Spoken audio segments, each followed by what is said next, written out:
Saudações, meus amigos! Todo mundo de volta aqui, mais uma semana, vão entrando aqui, estamos esperando a presença de vocês. Chegando aí, Tati Camargo, boa noite, tudo bem? Como você tá? Opa, o pessoal vai entrando aí, estão me ouvindo? Tá tudo ok? Tá beleza? Estamos hoje aqui com um convidado mais alto, garbo e elegância. Agora aqui vai finalmente aumentar o nível dessa live. Finalmente um convidado aí para atender as expectativas de vocês. Vamos falar de assuntos aí refinadíssimos, um negócio que agora é importante mesmo. Tô brincando, vocês sabem que a minha matéria é super importante também, mas hoje aqui realmente vamos passar para um assunto que vocês vêm me perguntando aí há semanas. Tem uma preocupação ou por questões trabalhistas, sempre conosco. Oi Pri, boa noite. Então um assunto aí que tem causado muita espécie nos colegas, nos nossos amigos concurseiros aí, porque de fato é uma matéria muito específica da PGE São Paulo. É um assunto que tem uma legislação nacional sobre o tema, tem um tratamento doutrinário em âmbito nacional, mas tem peculiaridades que dizem respeito apenas ao Estado de São Paulo. Tem doutrina criada aqui no Estado de São Paulo, tem uma especificidade devido ao Estado de São Paulo ser um Estado com uma ótica de um capitalismo muito desenvolvido. Isso acabou entrando um pouco aí na questão do Estado e na atuação do Estado no domínio econômico, por meio das empresas, por meio aí de entes aí da administração indireta. Agora vamos aqui apresentar nossos colegas, estou esperando vocês entrarem. Diego Brito Cardoso, procurador do Estado de São Paulo, com atuação aí hoje na Secretaria de Transportes Metropolitanos, aí você ainda está lá, doutor Diego? Estou lá ainda, até o final da semana. Até o final da semana está lá, depois aí vai subir na vida, né? Todo mundo quer igual o professor, não. Então, vamos lá, hoje aqui o professor Diego também é mestre em Direito Constitucional pela Pontifícia Universidade Católica, a nossa PUC, e hoje veio aqui tratar conosco da questão, Plas, tudo bem? Veio tratar conosco aqui da questão de direito empresarial. Agora, enquanto sempre vê o Diego nos corredores do jurídico do metrô, olha aí, ele correu. Colega, hein? Minha vizinha. Olha aí, coach Diego, professor Gustavo Andrade está entrando também. É isso aí, então enquanto vocês vão entrando aí, eu pedi para o professor Diego falar um pouquinho aí sobre o trabalho dele, sobre a pessoa dele e como é que funciona aí. Hoje, no nosso encontro com o Felipe Fernandes, ou o Felipe Fernandes recebe, como vocês preferirem, estamos aí diversificando a atuação para tornar a live mais interessante para vocês. Vamos lá. Professor Diego, o que você tem a nos dizer? Boa noite, gente. Sejam todos bem-vindos aí, meus amigos e minhas amigas. Queria agradecer aqui, antemão, meu amigo Felipe, meu tutor. Eu cheguei na PGE, a gente chegou a trabalhar junto. Eu sou mais velho que ele, não parece não, né? Tô conservado. A gente trabalhou junto lá na Procuradoria Trabalhista por um tempo. Hoje em dia eu estou lá na consultoria da Secretaria de Transportes Metropolitanos. Lido muito, né, com as 3 empresas estatais aí que ficam embaixo da Secretaria, que é o metrô, para quem não é de São Paulo, que é o metrô, a CPTM e a MTU, né? Então, nos últimos 3 anos aí, sei bem aí dos meandros aí da relação entre administração direta e empresas estatais. E aí a gente vai bater esse papo aí, né? Eu sei que já está na véspera da prova, mas quem sabe aí eu consigo ajudar vocês aí a dar um direcionamento maior aí nessa reta final, tá? E, né, também aí de antemão vou mudar de setor lá na PGE, vou para assessoria de empresas e fundações, um setor diretamente ligado à assessoria, né, às empresas estatais, né, a PGE, com certeza vocês já estudaram a Constituição Estadual, ela tem uma função de coordenar, né, não num sentido de hierarquia, mas no sentido de buscar uma atuação parecida, né, das empresas estatais, uniforme. Então a PGE tem um setor que lida, né, com os jurídicos e as empresas estatais e também as fundações para tentar buscar essa uniformização aí de entendimento. Então eu vou para esse setor aí, estou muito feliz, etc. Mas hoje o papo não é para isso. Vim aqui para falar para vocês aí o que focar nessa reta final aí para a PGE de empresarial público. Tá bom? Vamos lá. Beleza, pessoal, é isso aí. O professor Diego apresentou quem é ele na fila do pão. E é isso aí. Para quem perguntou, a live vai ficar gravada. A live ficará gravada, então nós vamos tentar aí também publicar no YouTube para vocês verem depois. Mas nos acompanha aqui ao vivo também. Boa noite, Gil. Mande mande sua dúvida, mande sua pergunta, na medida do possível aqui, o que nós pudermos, nós vamos tentar tirar as dúvidas de vocês. Então vamos lá. Sem mais delongas, fizemos a nossa introdução e aí eu começo hoje jogando a bola para o nosso convidado. Hoje eu estou aqui numa situação muito confortável, hoje eu só pergunto, eu não respondo. Então vamos lá, de que trata dessa matéria de direito empresarial público que vem causando tanta estranheza nos nossos candidatos aí? Então vamos lá, gente, para quem está desesperado aí em cima da hora, não sei se vocês já perceberam, mas empresarial público nada mais é do que a matéria que estuda as relações do Estado com as empresas estatais. Então, no geral é isso. O que a gente precisa saber? Né? Que no fundo essa matéria é uma mistureba, podemos assim dizer, com um pouquinho de direito administrativo, com um pouquinho de direito empresarial, que não deixa de ser, né, principalmente o foco em societário, e também uma pitada de direito econômico. Tá? Então, na hora do desespero ali, na hora de chutar, você pode raciocinar com base nessas matérias para buscar, né, um raciocínio jurídico aí, para pelo menos excluir uma questão ou outra na primeira fase ou na futura segunda fase, que eu tenho certeza que a maioria de vocês estarão lá, para tentar formular um raciocínio jurídico com base nos seus conhecimentos dessas matérias, podemos dizer assim, né, base para esse assunto nosso. Tá bom? Vamos por aí. Beleza, Gil? Um abraço aí, viu? Pode passar lá no dia da posse, passa para me dar um abraço, você, os colegas aí, quem estiver lá, chegue que vai ser um prazer recebê-los. Realmente será, vocês podem me ver aí como um receptor de vocês na carreira, sem qualquer pretensão, mas no sentido de que eu tenho um carinho muito grande por vocês que venham acompanhando aqui na nossa caminhada. Agora, voltando aqui para o professor Diego, e como é que os alunos podem fazer para estudar essa matéria? Qual a melhor forma deles se prepararem nessa reta final aí da PGE?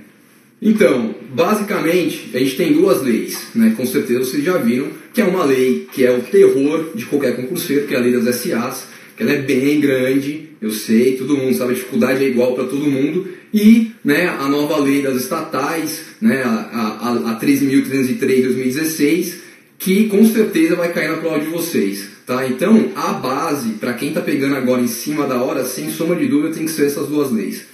O que tinha antes e que também, se vocês tiverem um tempinho, vale a pena estudar. Né? Aqui vocês sabem que tem, né, um procurador aposentado, o professor da EGV, né, o Dr. Mário Engler, que ele é o expoente dessa matéria aqui, né, aqui no estado de São Paulo, na PGE. Não adianta, né, a doutrina recomendada é o livro dele, né, Empresas Estatais, a examinadora desse assunto, né, desse bloco de matérias, lembrando que, né, tem empresarial público, financeiro e econômico, é a doutora Cláudia Pouto. Então, também ela trabalhou junto com o professor Mário Engler na Secretaria da Fazenda, na consultoria. Ela com certeza vai aí beber dessa fonte para fazer as questões. Tá? Então, o meu chute, meu palpite é que, né, vai seguir mais ou menos a mesma linha da última prova. Então, se possível, é importante buscar um pouquinho desse conhecimento doutrinário. O problema, né, é que o livro do professor Mário Engler, ele não é pequeno, ele é um pouquinho grande,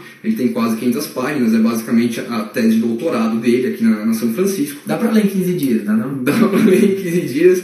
Então, se vocês não pegaram para ler, eu não recomendo pegar agora aos 45 do segundo tempo, tá?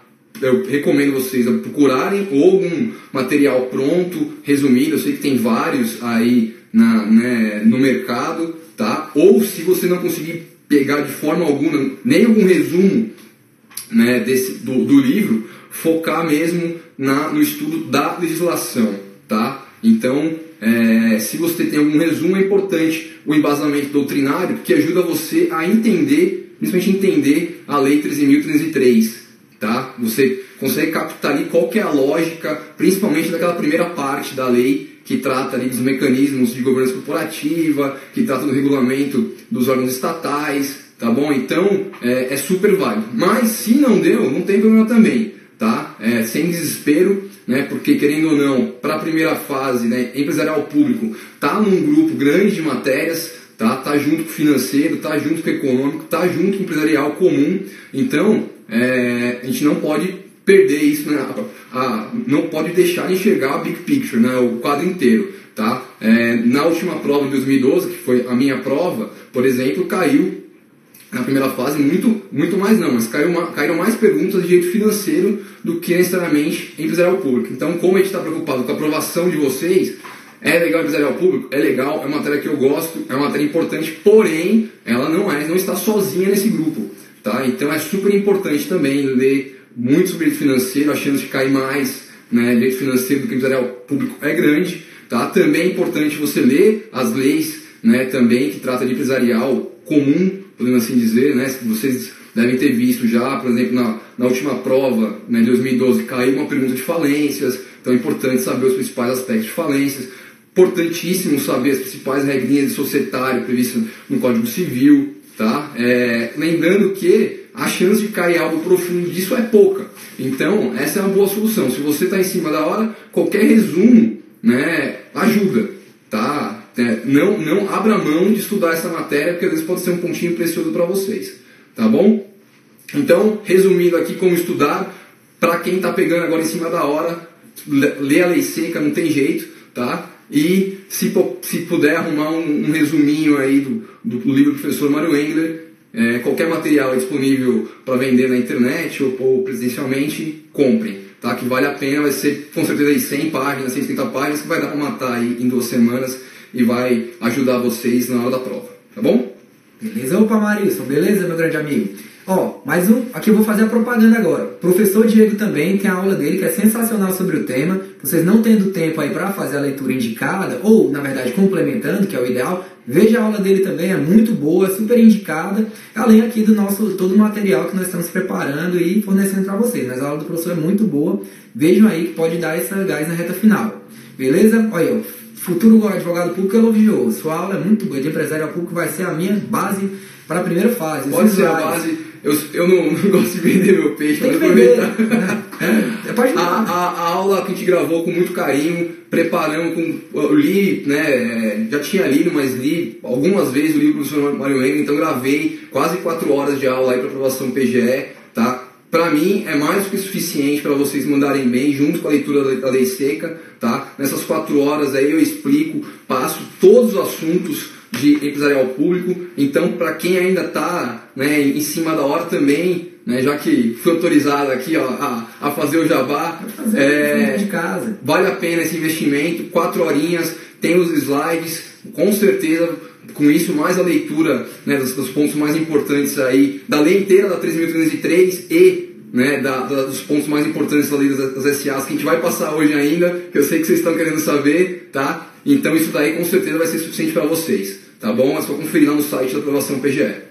Beleza, e de olho aqui nas perguntas do pessoal, tô vendo aqui, o pessoal tá perguntando o que é bom priorizar nessa reta final, nesse grupo de empresarial público, o que priorizar, porque tá chegando um momento aí de escolhas trágicas, né? Os colegas têm que escolher alguma coisa para priorizar. O que o senhor indica, professor?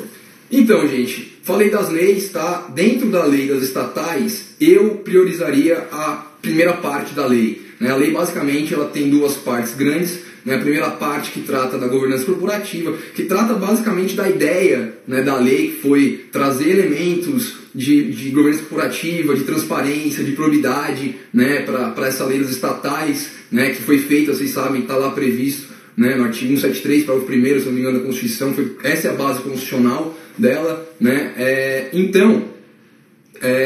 eu focaria nessa primeira parte da lei. A segunda parte é tratar das regras específicas de licitação. É importante? Também é importante. Mas por que eu acho que é menos importante? Né? Porque a PGE ela não faz assessoria jurídica direta para as estatais. Entenderam? Então, assim, na prática, dificilmente um procurador vai ter que dar um parecer, né, com base no que está previsto nessa lei 13.303 para um tocante às licitações. Porque a gente não faz assessoria para eles. Então, dentro dessa lógica, né, é mais importante essa primeira parte que trata exatamente, fora, né, os mecanismos de governança corporativa, do funcionamento dos órgãos estatais, dos órgãos das empresas estatais, né, o Conselho de Administração, né, a diretoria, o Conselho Fiscal. Então, você entender como funciona isso, os requisitos, eu reputo como mais importante do que conhecer exatamente quais são as regras específicas de licitação, tá? Mas né? Se der tempo, é importante ler a lei inteira. Mas eu focaria nessa primeira parte, que é até uma parte um pouco menor, tá bom? Já da lei das SAs, também acho que é besteira tentar ler ela inteira nessa altura do campeonato. O que eu focaria, tá? Além de, obviamente, tem lá a parte lá do artigo 235 ao artigo 240, são só 6 artigos super pequenininhos, que fala, né, da sociedade de economia mista, com um grande destaque para o artigo 238, sem sombra de dúvida, tem que estar na mente, que é como que o Estado, né, a principal forma do Estado se relacionar com a empresa estatal, né, que é partir, né, do seu exercício de acionista controlador, né, que tem que orientar, né, a empresa estatal para atuar e sempre agir dentro do seu objeto social e buscando concretizar a sua missão pública ali, a sua função social, tá? Enorme destaque para o artigo 238, vocês têm que saber, tá? Agora, fora esse grupo de artigos, saber as regras sobre também os órgãos societários, então, Assembleia Geral, saber lá os requisitos de convocação, saber como funciona o Conselho de Administração, saber da diretoria, conselho fiscal, isso é importantíssimo saber. É importante vocês saberem a lógica, né? Exatamente que, né, o órgão máximo, né, de uma SA e também, né, consequentemente, das empresas estatais acaba sendo a Assembleia. Na Assembleia, né, que é onde o Estado, como detentor da maioria das ações, né, como acionista controlador, é ali que vai voltar e vai colocar sua opinião em vigor, entendeu? Pelo menos, né, em condições normais de pressão e temperatura. Então, é ali que, por exemplo, vão eleger os conselheiros de administração, né, que é quem vai estar ali preocupado com os rumos da empresa estatal, que com certeza vai tentar espelhar o interesse do Estado na empresa estatal, tá? E depois vai ser o Conselho de Administração que vai nomear os diretores, que são, né, as pessoas efetivamente aí competentes no dia a dia, né, das tarefas diárias, né, da empresa estatal, entenderam? Então, é importante você entender essa lógica, tá? As competências, mas com a Lei 13.303, é importante sempre estudar as duas leis juntas nessa parte, tentando cotejar, porque se houver, né, algum conflito de normas, vai prevalecer a 13.303, tá bom? Então, principalmente número mínimo de conselheiros de administração, essas coisas, são coisas bem bestas, bem decorebas, mas tem que saber, tá? Faz um resuminho, fez uma vez um resuminho, já vai entrar na cabeça, lê uma vez, deu 2 vezes, vocês vão acertar na hora da prova, tá? Então, retomando, fora essa parte do artigo 235 até o artigo 240, que trata, né, especificamente de sociedade e economia mista, tá? O funcionamento, né, dos órgãos, né, basicamente, né, a Assembleia Geral, o Conselho de Administração, diretoria e Conselho Fiscal, tem que saber, tem que estudar essa parte. Importante saber a parte que trata de abuso de poder acionário, tá? Isso aí também é super importante para a gente saber. Basicamente, essas partes são as partes principais. Vocês vão ver que, assim, vai reduzir a leitura de vocês muito, tá? Se vocês focarem nisso, eu acho que tem mais chance de cair, tá? Em empresarial público, tá? Agora, em empresarial comum, aí pode ser que caia, tá, gente? Não vou mentir para vocês, porque tá a lei lá, e assim, empresarial comum, qualquer outra coisa da SA, teoricamente pode pedir na hora da prova para vocês, mas eu focaria nisso, que são as coisas mais relevantes para, né, a relação entre Estado e empresa estatal, tá bom? Beleza. Professor Diego, então, já deu para vocês o que vocês sempre pedem, né? Como facilitar, o que a gente vai precisar aí, no caso de uma escolha trágica, priorizar para estudar para o concurso. Mas aí ele falou também da questão da atuação das estatais, dos órgãos, a lógica. E aí eu fiquei com uma dúvida, então, para que serve a empresa estatal? Qual é o intuito do Estado ter uma empresa, do Estado ter participação numa empresa? Então, gente, isso é importante vocês saberem também a lógica, né? Que a gente fica estudando, né? Fica às vezes lendo e não capta o porquê. Por que existe uma empresa estatal? A empresa estatal é feita, por exemplo, para dar lucro para o Estado.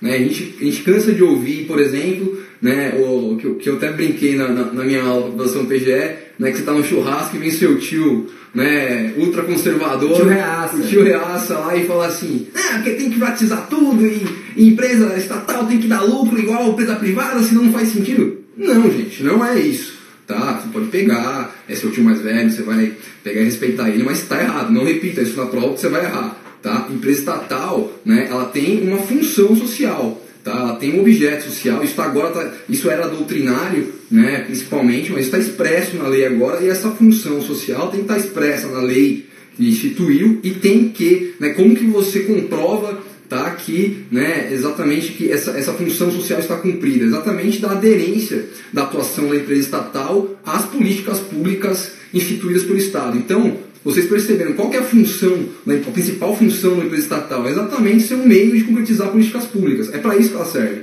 tá? Agora, óbvio, ela, né, o Estado acaba aproveitando de toda a lógica da empresa estatal, de uma pessoa de direito privado, para ter maior flexibilidade de atuação, para não ficar nas amarras aí, né, do regime de direito público. Então, é essa lógica que eles precisam ter. Porém, ela não deve visar sempre o lucro. Ela também, tudo bem, ela deve visar o lucro, mas sempre buscando, né, uma atuação social, sempre cumprir um objeto social vinculado estritamente a um interesse público primário, tá? Então, você pode sempre buscar em todas as empresas estatais, deveria ser assim, às vezes não é, tá? Mas sempre deveria ser assim, e é isso que traz, se você ler a 13.303 com esse espírito, você vai perceber que a lei sempre busca isso.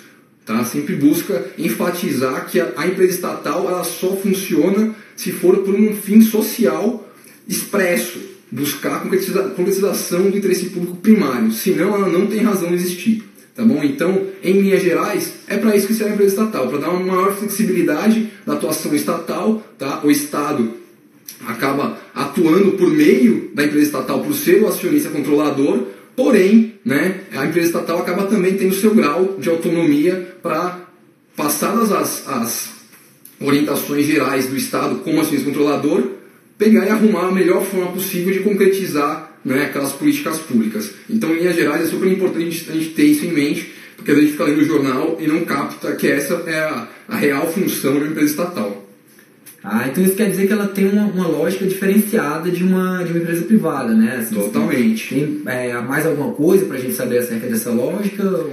O principal, né, que pode cair na prova de vocês é essa lógica, né, de como é importante que ela busque o lucro para manter o funcionamento dela independente do Estado, o orçamento, digo, né, essa parte financeira.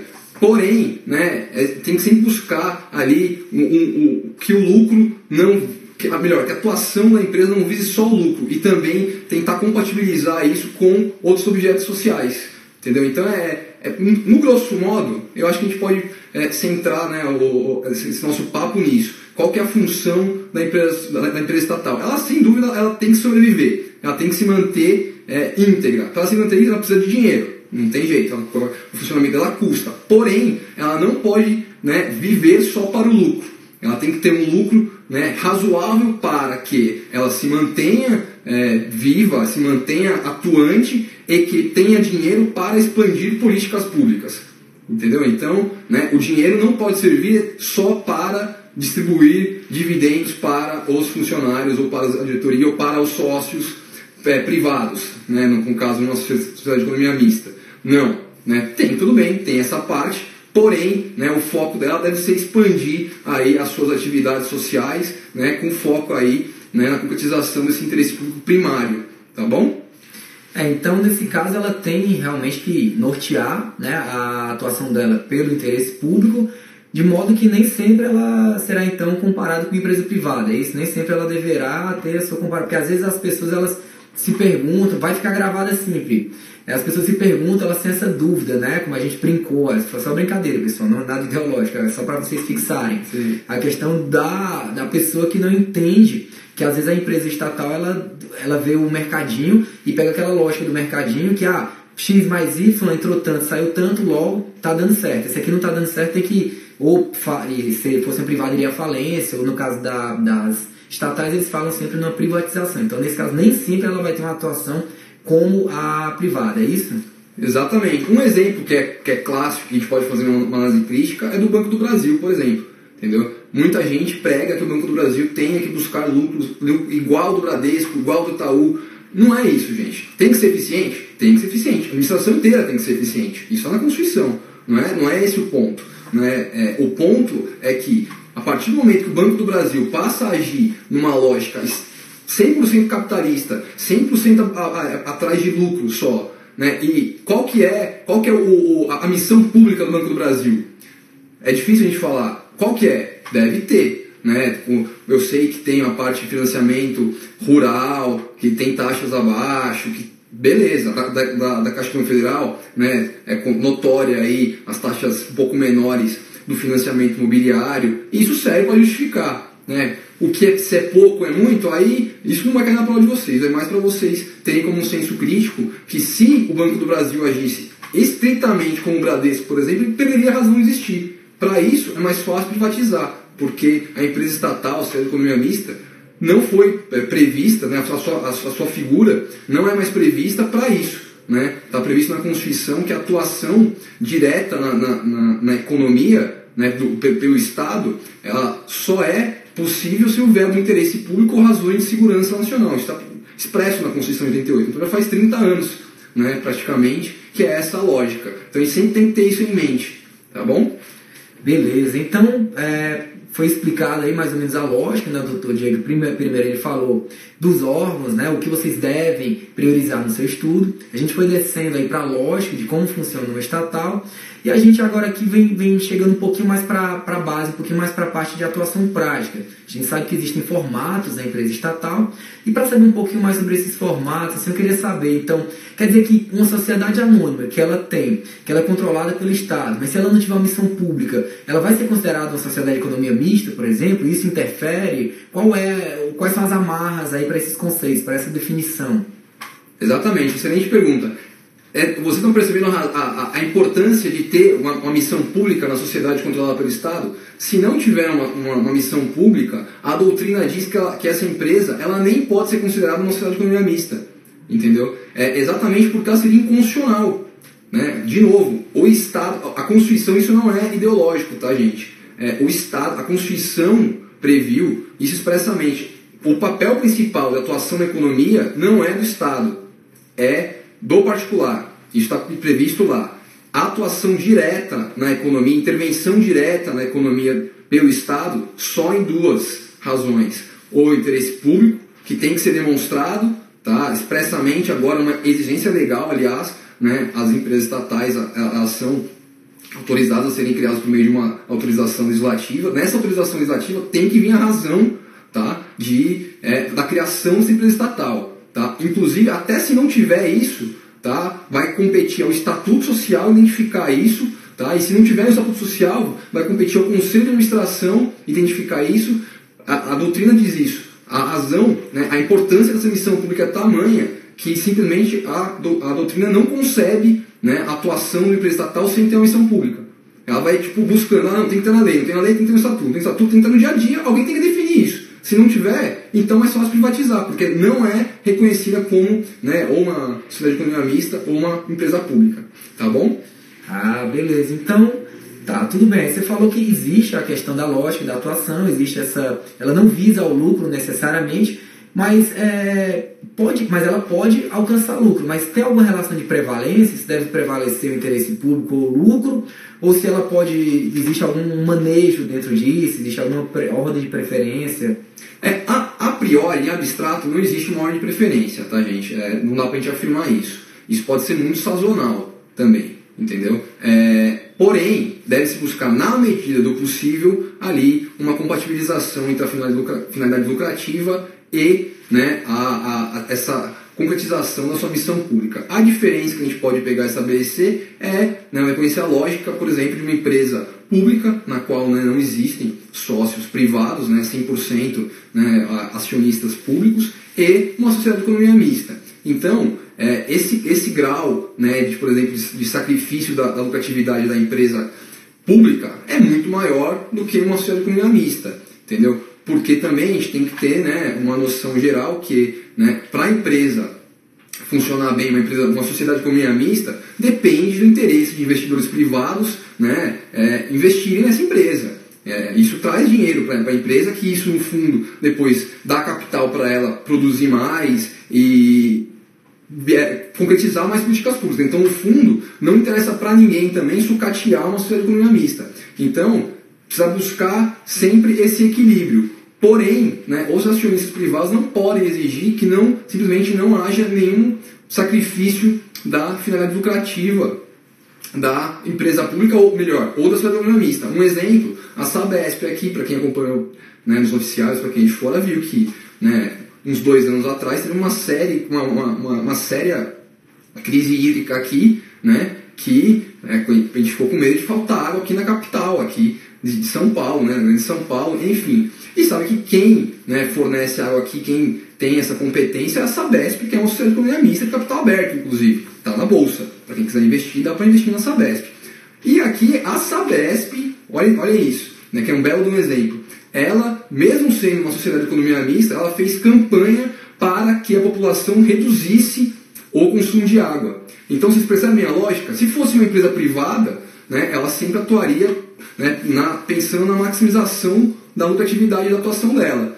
A sociedade de economia mista, a Sabesp, não pensou assim, né? Ela não pode agir assim. Ela teve que sacrificar um pouco o lucro dela para concretizar a missão pública dela, que é garantir o acesso à água.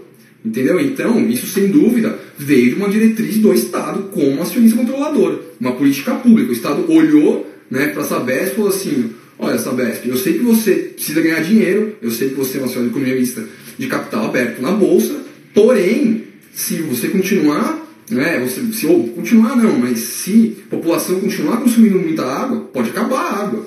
Então, é melhor você fazer uma propaganda para que eles reduzam um pouco o consumo de água, a população reduza, que vai, consequentemente, reduzindo a água, vai gerar menos lucro para a Sabesp, porque, né, a conta da água vai ficar menor, porém, né, foi necessário fazer isso. E os acionistas privados, minoritários, não puderam reclamar de nada, porque isso faz parte do jogo. Né? Esse é um exemplo concreto aí da compatibilização entre a missão pública de uma sociedade de economia mista e da finalidade lucrativa.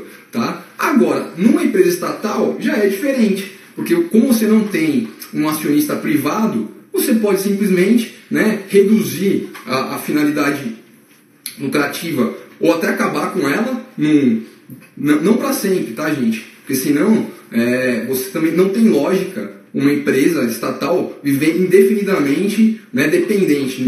Esse não é o mundo ideal. Até pode ser por razões sociais, mas não é esse o mundo ideal. O ideal é que ela busque, por isso que é uma empresa, né, uma lucratividade mínima para manter a sua operação, a sua atuação. Mas momentaneamente você pode reduzir até prevendo subsídio do Estado, né, na busca da concretização da política pública. E, sem dúvida, né, na empresa estatal, por não ter sócio privado, esse limite pode ser lá para baixo, tá bom? Então é importante a gente saber essa diferença aí, né, em relação à empresa pública e em relação à sociedade de economia mista.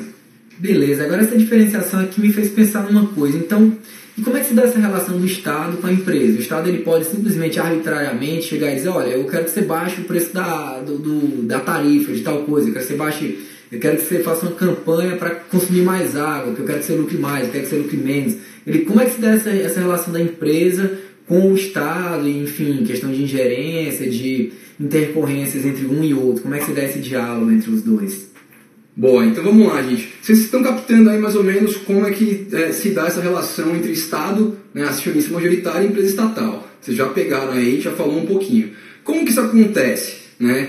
A empresa estatal, ela acaba recebendo essas ordens, né, por canais formais, podemos assim dizer, por meio da Assembleia, que é o órgão superior máximo, podemos assim dizer, da empresa estatal. É lá que se votam, né, os principais assuntos, ou, né, lá que se pode votar qualquer assunto, e é lá que são eleitos os conselheiros de administração, que são as pessoas, né, com competência para orientar, né, dar orientações gerais sobre a atividade da empresa.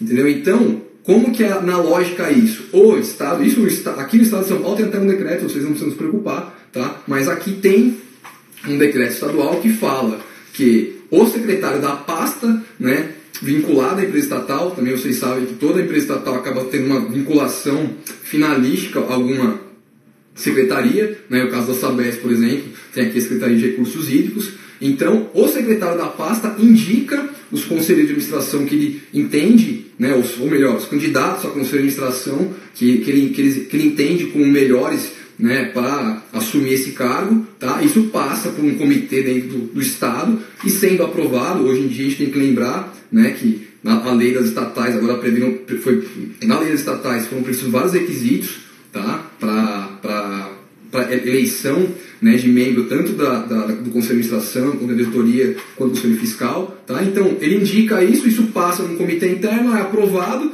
chega na hora da Assembleia Geral, o Estado, como acionista majoritário, elege, né, esse Conselho de Administração. E esse Conselho de Administração acaba sendo a ponte, né, com o Estado como acionista majoritário. Na prática, quem que é? O secretário dos Conselhos de Administração, né, é por aí que acaba tendo essa troca de informações, tá? Porém, né, isso é o que acontece na prática, tá? Agora, a empresa, ela tem a sua autonomia gerencial, tá? Então, ela tem, o acionista controlador, o Estado, né, na prática, ele pode chamar uma assembleia e destituir os conselheiros de administração, se eles não estiverem atuando de acordo com as orientações traçadas por ele. Tá? Então, essa é a lógica principal que a gente precisa ter, né, em mente. Tá? A empresa estatal acaba tendo a sua liberdade de atuação, porém, né, não é...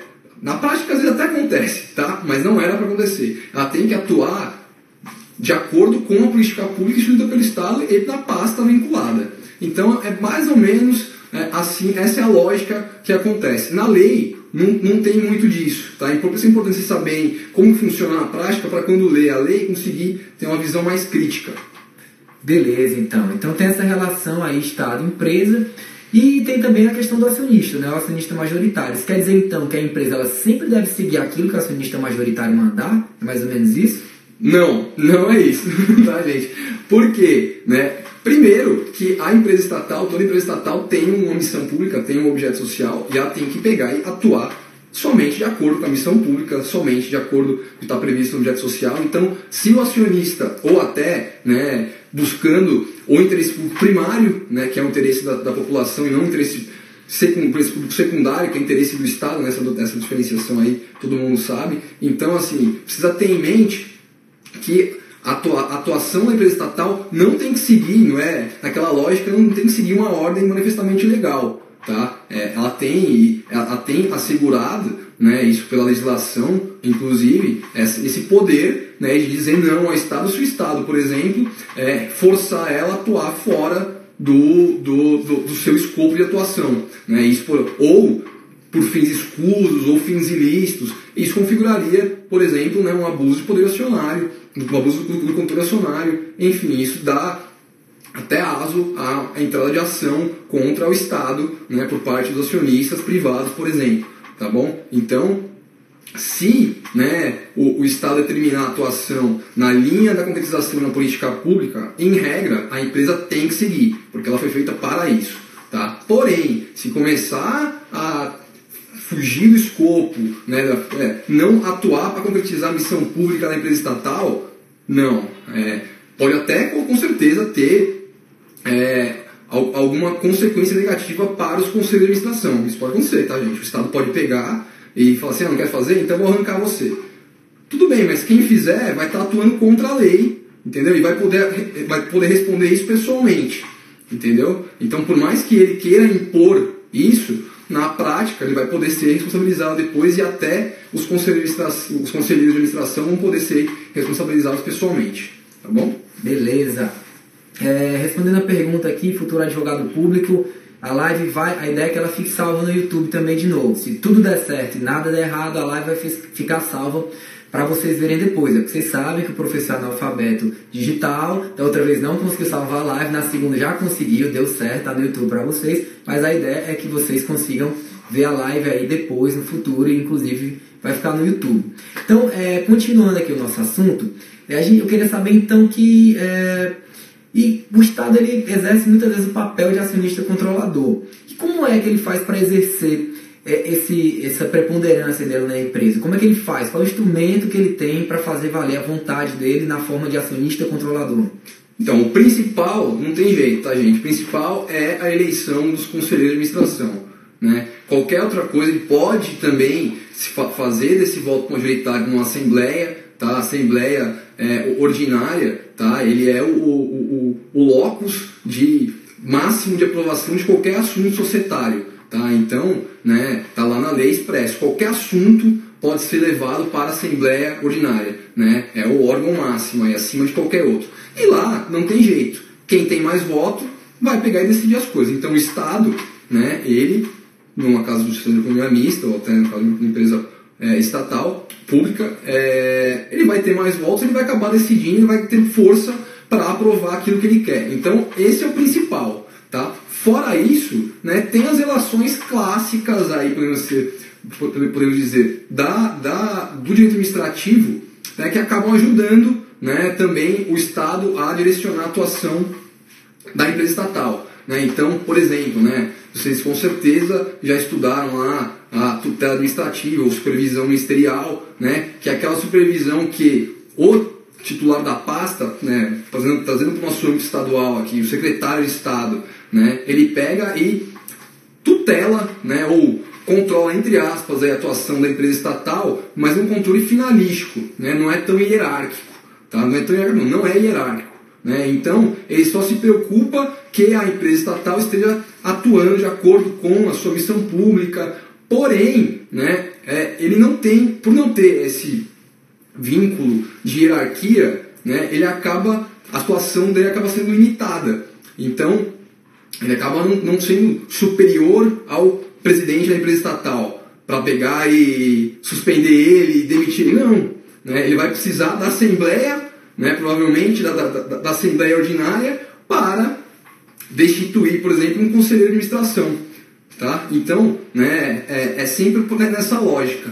Então, fora isso, ordens informais acontece, tá? É por contatos informais, obviamente que no dia a dia, né, o secretário pode, né, principalmente porque o secretário, os conselheiros de administração foram aprovados pelo secretário, foram indicados pelo secretário, o secretário passa a mão no telefone e fala assim, pô, faz isso, faz aquilo. Isso acontece, tá, gente? Óbvio. Tá? Mas não é isso que vamos te perguntar. Exatamente quais são os meios formais, institucionais, para que o Estado passe a ordem para a empresa estatal. Então, uma delas que tem, que é limitada, por exemplo, é esse controle aí finalístico, né, a tutela administrativa, que é o que vocês com certeza já estudaram aí no direito administrativo. Fora isso, o que mais que tem? A gente pode falar do controle orçamentário, tá? Isso principalmente para empresas estatais dependentes. Então, se é dependente, o Estado, por ter o orçamento na mão dele, acaba também tendo um pouquinho, né, o poder de delimitar a atividade da empresa, mas também é um poder totalmente secundário. Também o Estado, como Estado regulador, tá? Uma empresa estatal, ela pode atuar, né, como concessionária de serviço público? Pode, né? Então, né, nessa lógica, o Estado, como Estado regulador, pode celebrar um contrato de concessão, né, com a empresa estatal, por mais que não seja algo usual, mas é possível. Então ele, né, ele vai ali fazer a regulação igualzinho que fosse uma empresa privada, né, com a mesma lógica contratual, vai estabelecer ali remuneração, deveres, penalidades, enfim, tá? Isso também é possível. Fora isso, né, não tem jeito. Aí são, né, uma relação de fiscalização contábil, que também é muito mais para empresas estatais dependentes, tá? Mas o principal mesmo não tem jeito. É aquela, né, por meio ali da regulação societária, tá? O controle societário do Estado perante a empresa estatal é o principal meio, é aí que ele vai conseguir orientar a atuação da empresa estatal, tá bom? Legal, pessoal? Beleza? Estão pegando aí? Vocês estão vendo aí que tá indo aqui show de bola. O negócio tá fluindo. Mas agora eu vou pegar o professor aqui e vou botar ele no sinuca de bico. Porque esses dias agora eu tava vendo um negócio sobre empresa estatal, tava lendo ali.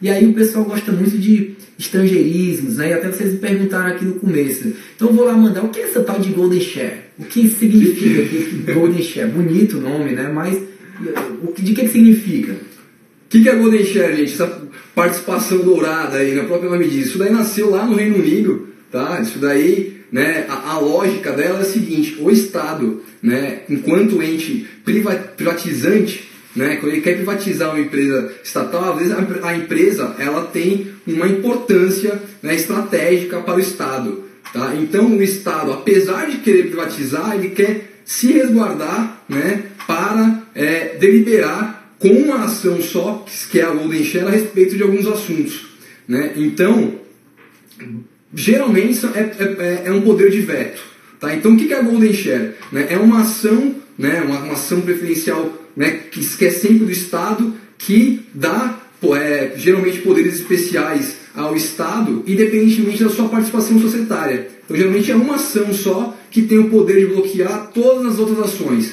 tá? Então, um exemplo que está na mídia é o caso da Embraer, tá? Vocês viram aí que parece que a Boeing, se eu não me engano, quer comprar a Embraer, quer fazer uma joint venture com a Embraer. Ninguém sabe muito bem qual vai ser o arranjo societário, talvez queira unir força, talvez queira comprar. Porém, né, o Estado, a Embraer era uma sociedade econômica mista da União, que foi privatizada. E a União, né, se resguardou aí, tem a sua Golden Share, tá? Exatamente, tem poder de veto, tá, para fusões, para a venda da Embraer. Por isso que, né, saiu tanto na mídia que o Temer, não vai querer, vai ver o que vai acontecer. Então esse é um exemplo, né, da Golden Share. Então essa é a ideia central aí da Golden Share, que também tá previsto na lei das SAs lá, tá bom? Beleza, é isso aí. Só uma dúvida aqui do nosso... E já que a gente está aqui nos anglicismos, esse tal de compliance, cai esse negócio? É interessante estudar? Sem dúvida que cai, gente. Tá? Isso está expresso lá na lei das estatais. Não está como compliance, né? Se não me engano, está programa de conformidade, tá lá expresso na lei. Todas as empresas estatais têm que obedecer lá os requisitos. Na verdade, né, isso entra no bojo da governança corporativa, né, que são aqueles mecanismos para assegurar uma atuação dos gestores da empresa mais condizente com, né, a vontade da sociedade, a vontade dos acionistas, com um bom funcionamento da empresa. Tá? Então, isso entra nesse bojo de governança corporativa que as regras de compliance acabam sendo de adoção obrigatória agora pelas empresas estatais. E lá na lei das estatais você vai ver que tem bastante coisa a respeito disso. Tá? Tem lá divulgação de remuneração, tem lá divulgação dos balanços, divulgação do impacto, né, das políticas públicas, né, elaboradas pelo Estado e feitas pelas empresas estatais, né, como que esse impacto financeiro da adoção das políticas públicas no financeiro das empresas estatais, tá bom? Tudo isso tem lá na lei. Então, é super importante saber, né, que dentro do mundo da governança corporativa também tem aí, né, o chamado compliance, que basicamente, né, são regras de normas, são normas de conduta e de ética, né, no trato não só, né, entre colaboradores da empresa estatal, mas também com terceiros, com fornecedores, né? Basicamente passa aí, né, para aqueles valores que todo mundo conhece, da ética, da probidade, da transparência, da boa-fé objetiva, tá? Mas é importantíssimo, isso não tem jeito, tá, gente? É decoreba, é importante vocês lerem e relerem, por isso que eu falei que essa primeira parte da lei é a parte mais importante. Mas tem que saber isso daí, e é importante compliance sim, e tá na moda aí, né? Então, assim que tá na moda, a gente precisa sempre tá afiado, tá bom? É isso aí. Nós fizemos aqui então uma abordagem, esse foi o nosso novo formato, espero que vocês tenham gostado. A gente fez aqui um voo acerca dessa parte de direito empresarial público. Eu tentei aqui nas perguntas, o professor Diego tentou pegar também, priorizar o que mais curioso, qual é o ponto de partida aqui para vocês conseguirem estudar para o edital de vocês. O concurso está chegando aí, a gente vai fazer aí o nosso aulão no dia 19, o professor Diego estará presente para tratar de direito empresarial público, eu estarei lá também, vou tratar de direito pessoal e dividir a matéria com o professor do José Luiz, que vai tratar de previdenciário, então vai ficar dividido, aí vocês que já conhecem o meu trabalho com a parte de direito pessoal, nós continuaremos juntos. E recadinhos do dia. Hoje, só que a gente tem aqui para falar que tem uma pequena errata que vai sair no livro de legislação esquematizada, esse aqui, que eu sempre falo para vocês, que realmente é uma boa aquisição nessa reta final da PGE, que teve uma pequena impropriedade aí em relação à questão da competência para julgar o governador nos crimes de responsabilidade, que na Constituição do Estado de São Paulo ela fala que a competência é da Assembleia, mas tem um julgado do Supremo Tribunal Federal que fala que os estados não possuem competência para tanto, pois se trataria de competência privativa da União. Então, nesse caso, o livro será atualizado, não se preocupem, mas eu estou tentando dar ampla divulgação aqui para vocês, para que vocês saibam e não aí restem prejudicados, para de vocês qualquer eventualidade. A gente está aí realmente tentando sempre ajudá-los da forma que a gente pode. Professor Diego, alguma consideração final aqui para os nossos colegas? Bom, gente, reta final, acho que já dei as dicas, tá? Que eu posso desejar, muita força para vocês. Precisa ter sorte na hora da prova, não tem jeito, tá bom? Tomara que caia aí o que vocês estão estudando mais, mas cabe sempre, né, que recadinhos básicos, confiar em vocês, ter calma na hora da prova, tá? Vocês estão estudando, vocês estão preparados e, né, se conseguir aí nessa reta final fazer essa revisão rápida, e se tiver um tempinho para assistir a nossa aula lá, separar 4 horinhas para, né, assistir lá na aprovação PGE, sem sombra de dúvida, tá? Tudo isso que eu falei para vocês e muito mais, são 4 horas sem enrolação nenhuma. Tá? É metralhadora, sair falando blá blá blá blá blá blá blá. Vocês vão acompanhar com o slide que eu disponibilizei para vocês e com certeza essas 4 horas vão ser de suma importância para vocês na hora da prova, tá bom? Tem muito conteúdo nessas 4 horas. Se vocês não conseguirem, tá? Fica aí também o convite, né, pro nosso aulão. Vou tentar ali, em um pouquinho menos de 1 hora, condensar os assuntos que eu reputo com mais chance de cair. Tá? Também vai ser bacana contar com a presença de vocês lá. Pode ter certeza que a gente também vai disparar a metralhadora de informação para vocês lá, tá bom? Um dia antes da prova, beleza? É isso aí, galera. Tá chegando a hora de separar os homens dos meninos, as mulheres das meninas. Dia 20 de maio é hora da verdade. Nós vamos estar com vocês no dia do aulão, na véspera, por meio das lives, nas redes sociais. Me procurem no Instagram, @prof.felipefernandes. E tamo junto, tamo lá. Sigam aí, a live vai ficar salva se Deus quiser. E nos procurem qualquer coisa, sempre à disposição. Manda direct, o pessoal sabe que eu respondo sempre que eu posso. Eu não respondi porque eu não vi. Valeu, grande abraço. Tchau, gente.